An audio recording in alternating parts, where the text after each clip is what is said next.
Hi everyone, so today I'm going to be doing a Sephora haul, and it's actually a combination of a couple of orders. So I placed a couple at the end of December and then just placed one at the beginning of January.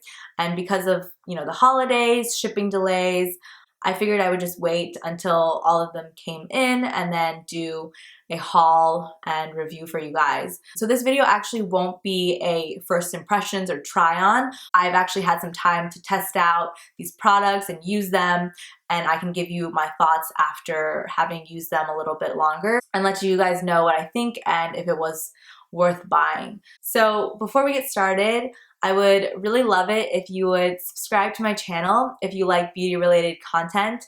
It would mean a lot to me and I would really appreciate the support.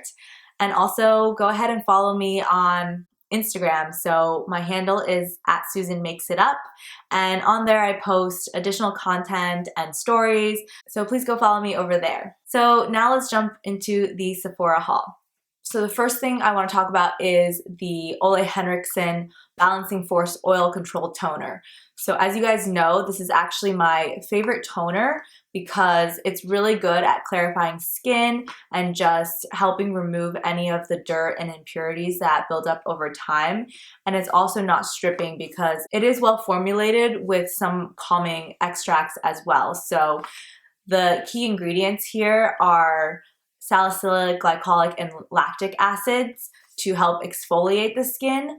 And it's really gentle, so it's not super harsh on your skin, but there's also some oils that help calm your skin as well. This is really good if you have occasional breakouts or if you have cystic acne. It's really good at helping calm the skin while also treating the underlying acne and preventing future breakouts. So I am really happy to have this back in my life because I ran out of the travel size earlier this month. And I also did pick up a concealer. So this is the Pat McGrath Skin Fetish Sublime Perfection Concealer. So this is in the shade LM8. So I got this one and it's a little bit too warm, a little bit too yellow toned for me. So I do think that I'll have to exchange this, but I tried it out and it is very full coverage but not drying. So I do like the formula of it, but I just haven't been able to test it out properly because it's not a match for my skin tone. I think this would be a good match for the summertime, so if they don't let me, I might also keep it for the summertime when I'm a little bit tanner. But I actually got this because this was in a lot of people's 2020 favorite beauty products, so I wanted to pick this one up. But I'm also considering the Dior Forever Skin Corrector, so let me know what you guys think of that one. I know that one is a little bit more hydrating and you can use it instead of foundation, but if anyone has tried both of them, let me know what you think about the two different concealer types. The next item that I got was the Hollywood Flawless Filter. So it's so funny because I think Charlotte Tilbury just launched a mini size of these, and basically the beauty community has been waiting for a smaller travel or smaller trial size of this Hollywood Flawless Filter because it is quite expensive. For me, I really was on the fence of whether or not I wanted to pick this up because it's basically a liquid illuminator. You can use it as a highlighter, but I just didn't know if I was justified in spending the amount of money on this since I do have other products that can help me achieve a similar effect. But I've been eyeing this for a while and I decided to just, bite the bullet and buy a full size because the smaller mini sizes actually had different colors, and so I didn't know what would work the best with my skin tone, whereas I knew I wanted to pick up the too light in the full size. So I've tried this out and I will say that I really, really do love it. It is a great, just natural looking illuminator, very lit from within type of glow to the face. And you can actually use it in a couple of different ways. So you can use it underneath your foundation on, the high points of your face, or mix it into your foundation for an all over glow. Or you can use it after you put on foundation and just use it more as a traditional liquid highlighter where you tap it on the high points of your face. And that's actually what I did today. So I put it kind of on, my cheekbones for a really natural glow here. And you can see that it adds a really nice shine. It's not, you know, glittery or chunky, and it just blends seamlessly into the skin. So it is a really beautiful product, and I actually like using this underneath makeup too. So if you put it, you know, underneath your eyes, if you have any kind of discoloration or dark circles, it can just help cancel that out a little bit with the illuminating glow, and it just helps blur your skin. So I will kind of swatch this for you guys. So I just want to show you guys what this looks like. So this is the color, not blended out, and then you can see it's just a really pretty glossy look to the skin. And you know, obviously you don't actually need that much. So this will last you quite a while. But yes, I think the hype is real about this product, and I don't regret spending the money on it because I do think it'll last a long time. And even for summer, you might be able to put this on, you know, your collarbones or the top of your shoulders for a really just healthy, natural glow. Okay, so then moving on to eyes. So I picked up 2 eye products. The first one is another mascara. So I've been eyeing this, but I basically was really curious because I do like the Giorgio Armani Eyes to Kill mascara that I picked up. That one does add a lot of volume. It doesn't clump. It's waterproof, long wearing, holds the curl, doesn't flake. So it is an amazing mascara, but I was really curious how it compared to the Lancôme Monsieur Big, and this is the waterproof formula. So I just wanted to pick this up, and I opened it even though I know you're not supposed to because mascaras do dry out, and you actually really should adhere to the expiration date on these because it's, you know, close to your eye, bacteria can build up. So now that I have 2 mascaras going, it's not great, but I don't mind a slightly drier formula, and Lancome's formulas typically are wetter as well. And I prefer drier formulas, which is why I hadn't purchased this because I tried the Hypnose mascara and didn't really like those. But I have to say that this is another one of those products where it does live up to its hype. So this does add a ton of volume. It's actually the mascara I'm wearing today. So it's really black. It adds a lot of volume. It's buildable. I'm actually only wearing 1 coat of it. So you can build this up for an even more dramatic look. And I will say that this is more dramatic than the Giorgio Armani Eyes to Kill. It does add a lot of volume. I would say this is much more of a volumizing mascara than a lengthening mascara. So let me just show you the brush here. So you can see it is more of a brush with a lot of bristles. And this is pretty typical for Lancôme mascaras. And you can also see that it is a little bit more clumpy. It does have a lot of product on the brush. So if you don't want it to be super clumpy, you can kind of just wipe it down and remove some of the product. But so far, I haven't found that it clumps or flakes because of the product. I'm loving this so far. I will let you know if I make a decision between the Giorgio Armani or the Lancôme Monsieur Big, but maybe that there's just, you know, a time and place for both in my life. And then the other product is a little bit boring, but it's just a Marc Jacobs Highliner. I mentioned picking this up a while ago because I actually had run out of it and I was using the NARS pencil in place of it.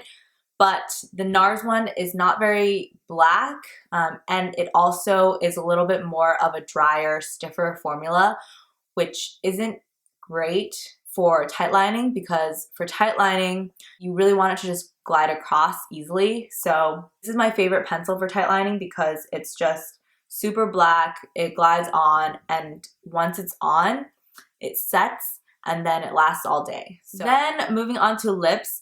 So I have a lip product obsession. So I really was debating whether or not to add to my lip product collection. In my video that's upcoming with my makeup declutter, you'll see that I did end up getting rid of a decent amount of lip products, but really not trying to add too much to the lip products because there's just no way I'll be able to use it all. But I saw this really cute kit from Fresh. So it's their holiday kit and it was on sale. It was from the Sephora sale where I think there was an extra 20% off the sale, and I thought that this was super cute. And these are balms, so I figured that, you know, this is really easy to use for every day, and there's also different colors. So this one is kind of a blackberry color. It's called Velvet. So this is really good for winter where you want a darker color. This one is called Honey. This one's actually my favorite out of all of them. I really like this color for nude. And then this one's the classic Rose, just a really nice natural pink tint. This one's Mint, which is clear. This one's actually in their Advanced Therapy line, and it's supposed to be more hydrating, but I haven't found a huge difference using this. This one's Petal, which is more of just a classic pink shade. So I do like these. I actually have tried out the Fresh Lip Balm before in the past, and I hadn't been a huge fan of it because I think it's not as moisturizing as some of the other balms I like to use. So for example, the Laneige lip mask. But of course, you can't really compare a balm to a lip mask. So I will say that for a balm, it actually is decently hydrating, and I really like that it's tinted. So it's more just for that every day. You don't have to think about it. Just throw on a little bit of color and you're good to go. And it's also a formula where there's actually a decent amount of grip to it. So it's not like super glossy or oily and sliding around on your lips. So it actually has good grip and it'll stay on your lips throughout the day. So it's a little bit more long lasting, but again, not as moisturizing or not super hydrating compared to a lip mask. For some other balms, so I got the Tarte Lip Quench, and this was also really cute. Definitely not the most quality packaging, but it was kind of a 2 for the price of 1 value package. And it's actually cardboard packaging, so I'm not the biggest fan of the package, but I do like the product inside, and it comes in 2 different ones, Rose and Wish.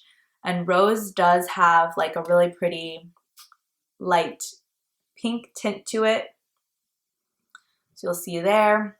And then Wish is more of a nude, but I really don't think Wish is very tinted, so it's hard to see if there's, you know, any color. It's definitely a really light tint on my lips, but I really like the formula of this, and it's a pretty good, more budget option, so more mid-range balm, and they smell like mint, so if you're sensitive to fragrances, then maybe stay away, but personally, I do really like that minty, refreshing smell, but they're not a lip plumper or anything, so there's no tingling sensation. But they're very hydrating, I think, and it also has a really glossy look, so they actually look like you're wearing a gloss on your lips, but it's not sticky the way that a gloss might be. And then I also got another balm, but basically I justified this by it being winter and me thinking, you know, I would get a lot of use out of these products, but this is the Huda Silk Balm. And I will say this one I think is the most hydrating out of the balms that I just mentioned. And it actually is really glossy on the lips. So it actually looks like you're wearing a lip gloss, but it's very hydrating. And it's not sticky at all, and it smooths your lines. It actually makes your lips look plumper, and I actually really like this. It feels like you're putting on a lip mask that is in an oil form, and I like that it's in this applicator. So it's a really nice fine point tip applicator, and the color actually is very subtle, so I don't think there's much color. It's pretty much like a clear gloss, but I like how it's applied. So this is probably closer to a lip mask in how much it hydrates, but the way it looks is like a gloss, and there's actually no taste, but there is a scent and it smells kind of like a sweet almond scent. So if you're not a fan of like almond scents, it smells kind of like an almond cookie, a little bit artificial. So I personally don't mind it. I like it, but there is a slight scent. It does fade once you put it on, and there's no taste at all either. So I think this was a really great purchase, and I actually hope that they come out with other colors of this that are a little bit more tinted, and I would definitely pick up another one of these. And then another lip product. So I held out on this one for as long as I could, but everybody kept talking about these Tower 28 glosses. So first it was more of the translucent ones, and these are actually the Milky lip jellies. And I got the shade Cashew, which is a really pretty, just rosy brown. So this is actually what I'm wearing on my lips today. So you can see that it's a pretty natural nude, also really glossy, not sticky at all. They did a really great job with the formula. So it is really hydrating, but not sticky because it's formulated with some oils. And also I think that the color is just really, really gorgeous. I'll put it here, but there's actually a decent amount of color payoff. So it's not as translucent as the other glosses. And this one's just such a pretty color, great for every day. And I think, you know, this is my new favorite gloss formula, but it just goes on like really thin, but still with a decent amount of color. And I'm really trying to hold off on buying the other ones because now I want all of the other colors. But I will actually say that for this, it does say fragrance free on the packaging. I noticed that it was supposed to be fragrance free, but some people have been saying that there's a scent to this. And I will say that I also smell a slight scent, but it's not unpleasant. So to me, it kind of smells like a coconut cookie type of scent. So it's like a little bit fruity, but also sweet. I think that the scent is actually nice, but once it's on your lips, there's no taste and you can't smell the scent at all. So to me, it doesn't bother me at all. But that's just something to be aware of if you're considering this gloss. Okay, so last lip item is just a repurchase of my favorite lip liner. It's the Makeup Forever Aqua Lip in 3C. Thought these were gonna get discontinued. There were rumors that this was gonna get discontinued, but so happy that they're not, because I've been playing around with some other lip liners and this is the best one that I found so far. So it's really creamy, but it sets and it's waterproof and really long lasting. And the only downside of this is that it is a little bit dry, so I wouldn't recommend putting it all over your lips and trying to wear that as a lip color because it's a little bit more on like the matte drying side. But this is my go-to for when I really want my lipstick or lip color to last. Okay, so now onto kind of the miscellaneous items. So this product actually you can get at Sephora as well. It's the Aquis hair turban. So these are actually supposed to dry your hair faster than just a normal towel.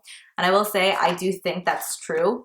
But I got this because I actually use one of these like towel turbans to dry my hair normally as well. But this one's supposed to be more absorbent because of the material. I don't know if it's more absorbent than the other turban that I have, but what I really like about this is the length of it and the room inside. So for my other one that I was using, my hair was getting pretty long, but I did get a trim.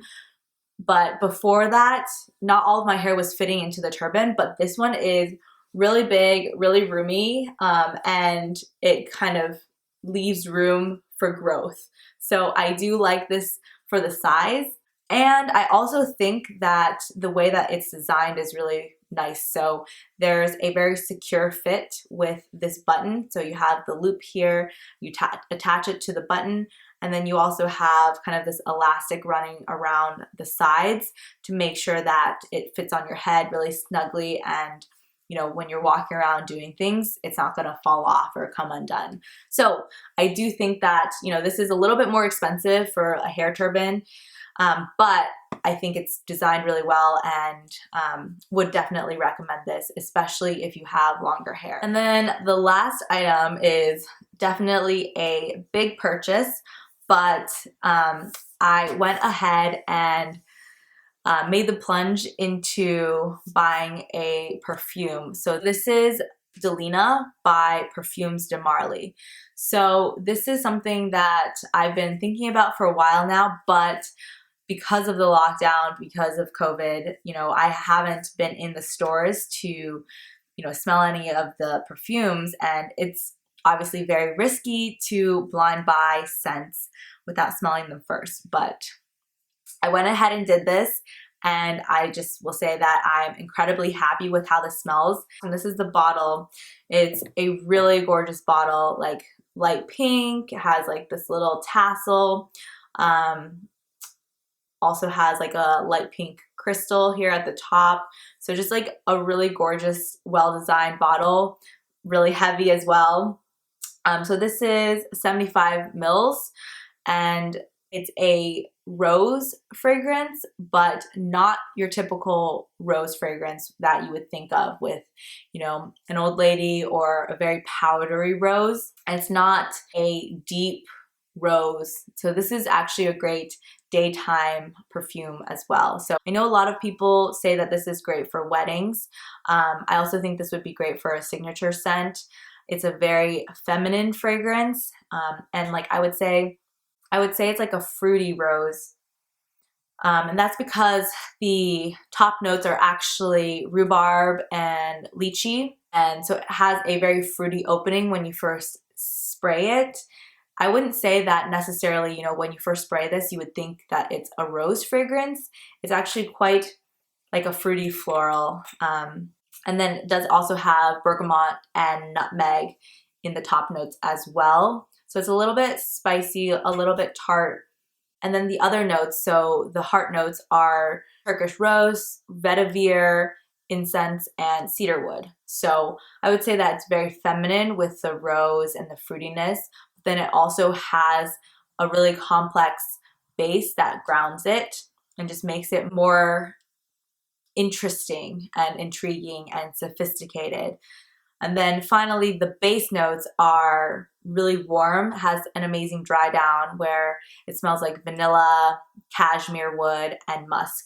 So it's a very warm and comforting scent when it dries down. So that all mixed together, I think, makes this just a really incredible fragrance. And I think it's going to be a crowd pleaser. So I don't think that, you know, it's offensive or anything like that. To me, I think that, you know, this is really the perfect rose fragrance. And if you like fragrances that are, if you like rose fragrances, I do think that you'll really like this. I really liked Chloe, and I used to wear Stella as well before it got discontinued. So if you are familiar with those fragrances and you really like them, then this is similar to that, but it's a little bit lighter, has a fruitier, more delicate scent, but really, really loving this fragrance and really happy that I got it. So those are all the things that I recently bought. I hope you liked this haul and review.